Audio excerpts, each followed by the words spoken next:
Yo tout le monde, bienvenue sur DB Time, vos vidéos sur Dragon Ball. Aujourd'hui, vidéo exceptionnelle. En fait, on ne pensait pas reparler de Dragon Ball Z Kakarot de sitôt sur la chaîne, parce qu'on vous prépare des...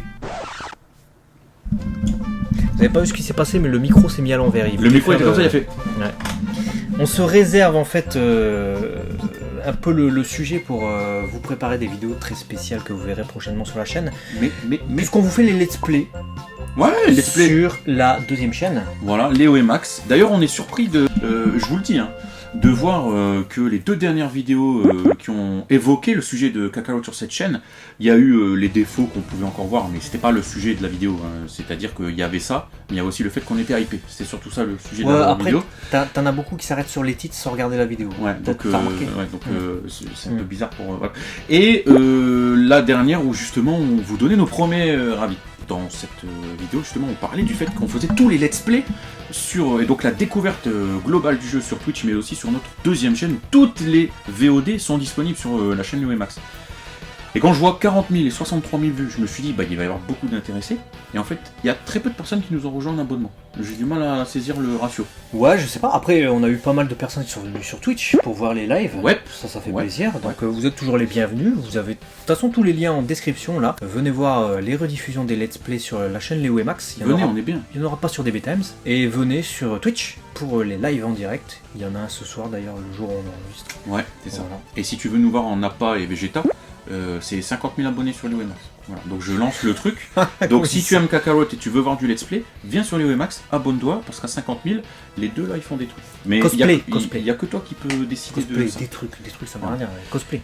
Et du coup, pour revenir au sujet donc de pourquoi on fait cette vidéo, comme tu le disais, un peu exceptionnelle, c'est parce que il y aurait, donc d'après le site sur lequel je suis tombé, donc Actu Gaming, eh ben, des personnes qui, comme à leur habitude, ont fouillé...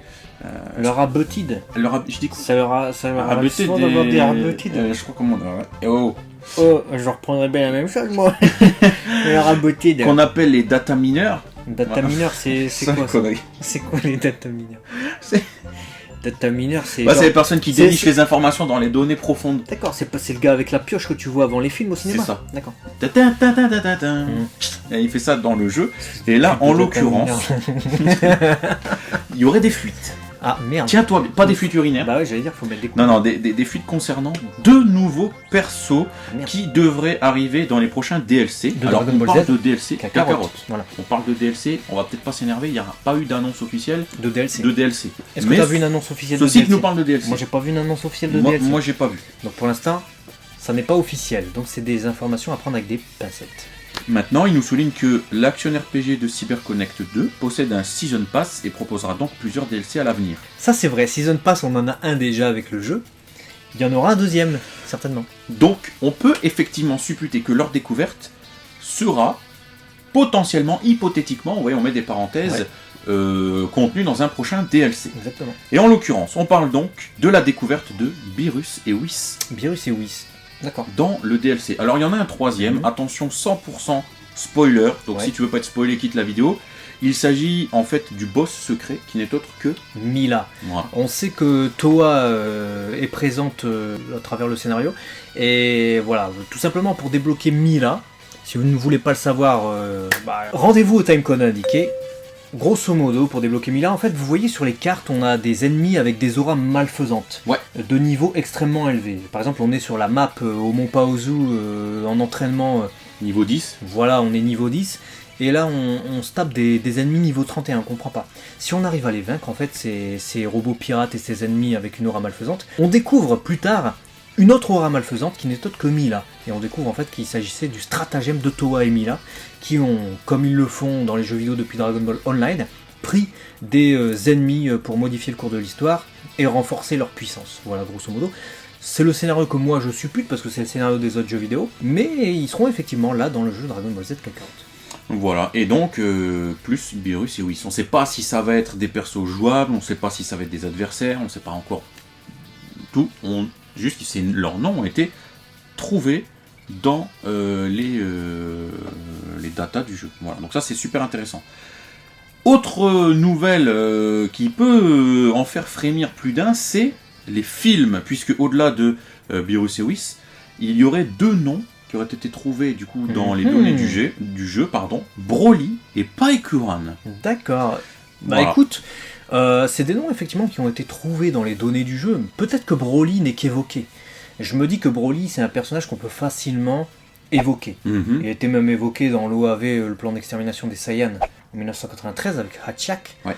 alors qu'il n'apparaît pas dedans. Et dans les jeux vidéo, il n'est pas rare aussi de faire des allusions aux légendaires Super Saiyan ou des trucs comme ça. En tout cas, post-Dragon Ball Super et post-Battle of Gods, on avait des trucs comme ça régulièrement. Donc Broly, je me dis qu'on peut l'évoquer, d'autant plus, rappelons-le, que maintenant, on a un Broly canon qui n'est autre que le Broly du film Dragon Ball Super. Après, Donc on peut faire plein de trucs, tu vois. ils disent que d'après le texte, donc le texte certainement du data miner qui aurait trouvé ça, il s'agirait de celui présent dans les films et non celui de Super. D'accord. Alors D'accord. après, sur quelle base? Est-ce qu'il a Sur vu quelle base Geki Joban? Est-ce qu'il a vu Broly DBZ? DBZ, DBS, je sais pas. C'est ce qui est dit. Je mets des pincettes. Je suis d'accord avec toi qu'il semblerait peut-être plus logique de parler de celui de Super Parce qu'il est pour dans l'histoire amener originale. Super. Sachant que si tu mets Beerus, oui. Si t'amènes, tu vois c'est ça, Beerus, oui, c'est des personnages de Dragon Ball Z Battle of Gods, mais ensuite qui sont surtout apparus dans Dragon Ball Super, donc effectivement. Donc je sais pas. Donc ouais, on peut se poser la question. Pour Paikuran, par contre, j'ai du mal à me dire que on puisse évoquer ce personnage dans le jeu sans qu'il y ait une apparition ou un arc avec lui. Parce que c'est un personnage qui n'est pas canon. Mhm. C'est un personnage qui n'existe pas pour Toriyama. Il a certes créé son chara-design, mais pour l'animer, de la même manière qu'il l'avait fait avec Grégory. Pas du tout. Grégory, la sauterelle de Caillou. Et malheureusement, enfin non, fort heureusement, du coup, je me dis que si lui est mentionné, on pourrait peut-être avoir un arc du tournoi de l'autre monde. Et ça, j'adorerais. Parce que t'as deux solutions. Paikuran, de toute façon, c'est pas compliqué. Soit c'est le tournoi de l'autre monde, soit c'est le film Fusion. Film 12. Ouais. Mais de toi à moi, Paikuran est quand même un élément un peu plus central dans le tournoi de l'au-delà. Que dans le film Fusion. Le film Fusion, c'est un peu plus. Voilà. Combien de fois merci Paul, je prends le relais. C'est ça, combien de fois ils ont fait des scénarios du 12e film DBZ sans jamais mettre Paikuran. Ils mettent juste Goku, Vegeta, Janemba, c'est réglé, tu vois. Voilà. Moi, je pense que ça pourrait être sympa, tu vois, d'avoir un DLC spécial. Tournoi de l'au-delà et tout, c'est largement jouable, largement faisable. Après, ce qui est possible aussi, c'est que ces personnages soient mentionnés dans les datas et qu'on les voit, mais que ce ne soit ni des adversaires ni des personnages jouables. Parce que les personnages jouables sont assez limités finalement, c'est les personnages de l'histoire centrale pour le moment. On n'a pas d'autres personnages jouables, c'est-à-dire Goku, Vegeta, Piccolo, Goran, je pense Krillin, et ensuite Goran ado, Trunks du futur, Goran adulte. Végétaux et Gotenks. Donc pour l'instant c'est ça les personnages jouables. Donc les personnages qui combattent, qui vont avoir des combats majeurs pendant l'histoire. Donc je me dis qu'il est possible qu'on ait, comme avec l'arbitre du Tenkaichi Budokai qui fait des apparitions sur les maps, Paikuran qui fait une apparition, je sais pas, à un moment donné tu vas dans l'au-delà et tu rencontres Paikuran. Ou Broly qui est là, je sais pas où, un endroit où tu dois t'entraîner ou je sais pas quoi. Ouais, c'est très probable que ce soit ça, hein. Parce que tu peux, même si c'est non canon, si tu pars du principe qu'ils veulent adapter l'animé et pas s'emmerder avec le canon, pas canon, à partir du moment où tu le mets mis là, ils se sont pas trop emmerdés, je pense. Ouais, ils peuvent carrément faire ça. Même Goku, il peut l'évoquer. Hein. Il peut dire, ouais, alors, je me suis entraîné dur avec Paikuran. Il y a Mila, il y a Towa, il y a numéro 21 également. Voilà.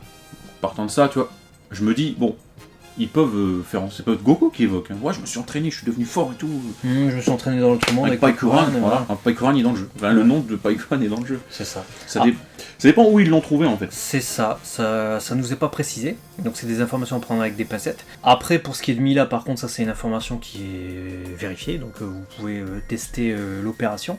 Moi, ce que j'aimerais bien, c'est voir aussi les persos des films. Ouais, j'aimerais bien des scénarios comme ça. Et tu parlais de Beerus tout à l'heure.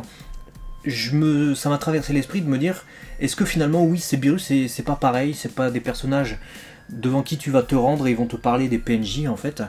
Mais je me suis dit que Dragon Ball Z Battle of Gods, c'est quand même un film DBZ qui prend place entre la mort de Majin Buu et le 28e, et il serait peut-être le premier élément des productions récentes Dragon Ball à pouvoir être intégré en supplément DLC. Et Beerus serait un bon adversaire, je trouve, pour Goku, et pour débloquer en plus une nouvelle transformation, le Super Saiyan God, dans un DLC. C'est clairement... Enfin, en plus, les personnages, ils les ont déjà tous. C'est les guerriers Z et leurs amis. Bien sûr, ils les ont déjà tous. Et c'est, comme tu le dis, c'est facile pour eux. Ils inventent une map, même s'ils veulent reproduire le film, ils peuvent même reproduire l'espace, tu vois. C'est pas compliqué de faire un ciel étoilé, j'ai envie de te dire, et tu les fais fighter. Mais c'est bidon. Ils ont déjà Capsule Corporation. Donc ils peuvent reproduire le film plutôt que Dragon Ball Super, donc ils n'ont pas besoin de faire un bateau sur l'eau. Ils prennent Capsule Corporation, ils mettent des tables, et voilà, ils combattent là. Voilà, donc en fait c'est largement jouable. Et le jeu Kakarot a un tel succès, clairement on peut parler de succès, parce qu'on en parle partout, j'entends que ça, même des gens qui sont pas dedans, on me dit « Oh, t'as vu le nouveau jeu Dragon Ball ?» Donc je pense que ça doit être un succès. Là, Bandai Namco saura mieux répondre que nous, mais si ça continue comme ça, je me dis que Bandai Namco a pas vraiment intérêt à arrêter d'exploiter le jeu, sachant les infinies possibilités que le jeu peut offrir. Ouais. Tu peux demain très bien développer Super dans ça, comme tu peux très bien faire Dragon Ball Kakarot Origins et nous reclaquer Dragon Ball, puisqu'on parlait justement qu'on aurait aimé voir ça, mais on s'est surpris en découvrant le jeu à se dire, bah, il y a le... On a le Mont Paozu, il est déjà fait. Il y a la Terre Sacrée de Karine, tu peux faire l'affrontement contre Tao Pai Pai. Il est déjà fait. Il y a la Tour Karine, tu peux monter. Il y a le Palais de Dieu.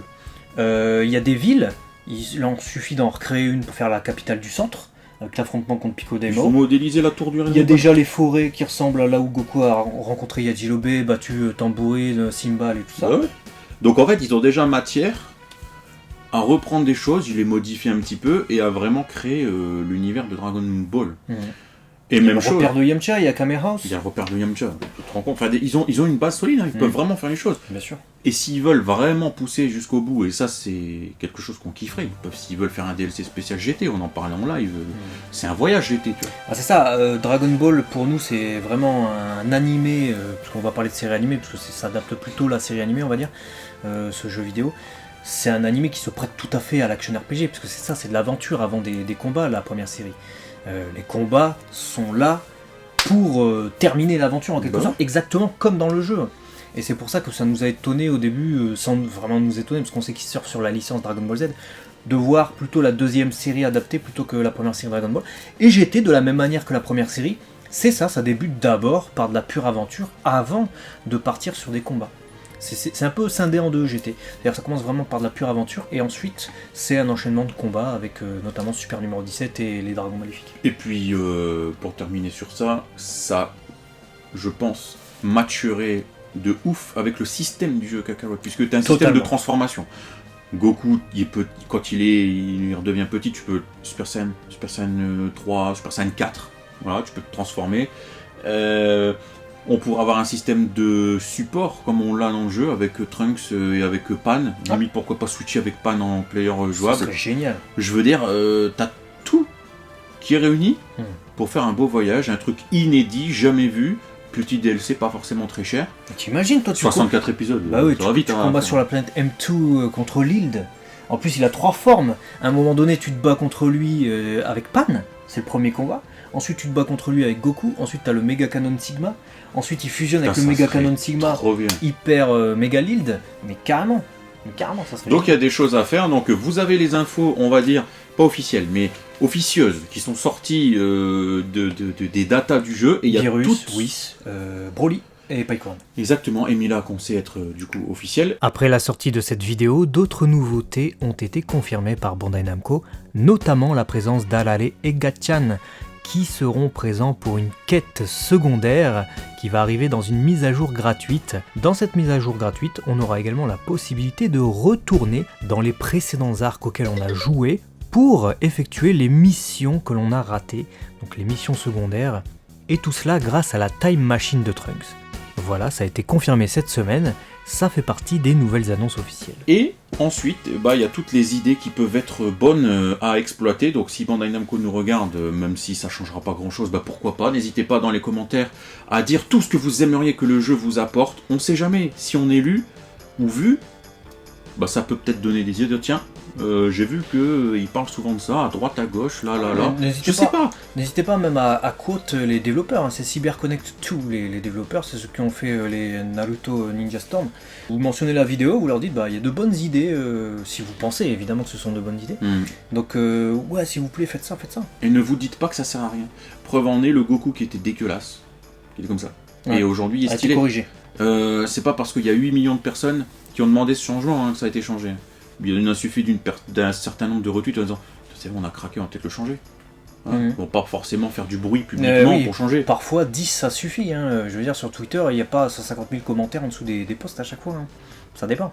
Mais ça a changé, donc c'est que on est lu. Quand je dis on, c'est vous, mais vous aussi. On est lu, sinon ce changement n'aurait pas été fait. On a une preuve qu'ils nous lisent, sinon ils n'auraient pas fait le changement. Oui. Avec leurs œillets comme ça, ils auraient sorti le jeu. Hilakinuki nous précisait quelque chose de très important, c'est que les dernières modifications que tu fais, c'est surtout les textures dans un jeu vidéo. Oui. Et là où il en était le jeu à 2 mois de sa sortie, ils étaient surtout focalisés, à mon avis, et comme le dit Hilakinuki si bien, sur la texture à poser sur les décors et des trucs comme ça. Ce qu'ils ont fait, parce que par rapport à la bêta, on le disait, ça a beaucoup évolué. On a vu pas mal de changements dans les décors qui sont beaucoup plus maintenant riches visuellement et beaucoup plus beaux.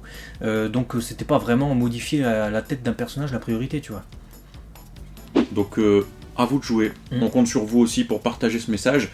Et puis en attendant, dites-nous tout ce que vous pensez vous dans les commentaires, on vous fera un plaisir de vous lire. Abonnez-vous si ce n'est pas déjà fait et n'oubliez pas de nous rejoindre sur la deuxième chaîne Loemax pour découvrir toutes les VOD et sur Twitch pour vivre avec nous des lives d'anthologie. Il se passe des trucs de ouf. Ça veut dire, il y a eu des Il y a eu moments. des moments. Et surtout, sachez que les vidéos sur Twitch restent 15 jours, je crois. Donc c'est pas beaucoup. 15 jours ou... 15 jours. C'est 15 jours. Ouais, c'est pas beaucoup. Donc ne les ratez pas, et si vous les ratez, il y a la VOD sur les Loemax. Mais soyez là pendant les lives parce que il y a des moments qui finiront pas en VOD, je pense. A très vite à très vite sur DB Times. Maintenant. Ciao.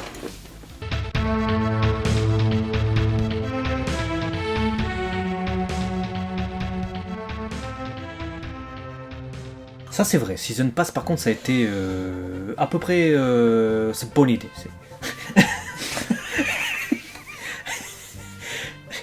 Je vais vous dire grossièrement ce qui se passe. Déjà, ce putain de radiateur je vais l'en... Déjà. Ça c'est le premier truc. Ça sera pas dans la vidéo mais ça m'aurait fait rigoler. C'est un DLC aussi mais lui c'est un DTC. C'est ça, DTC. Dont on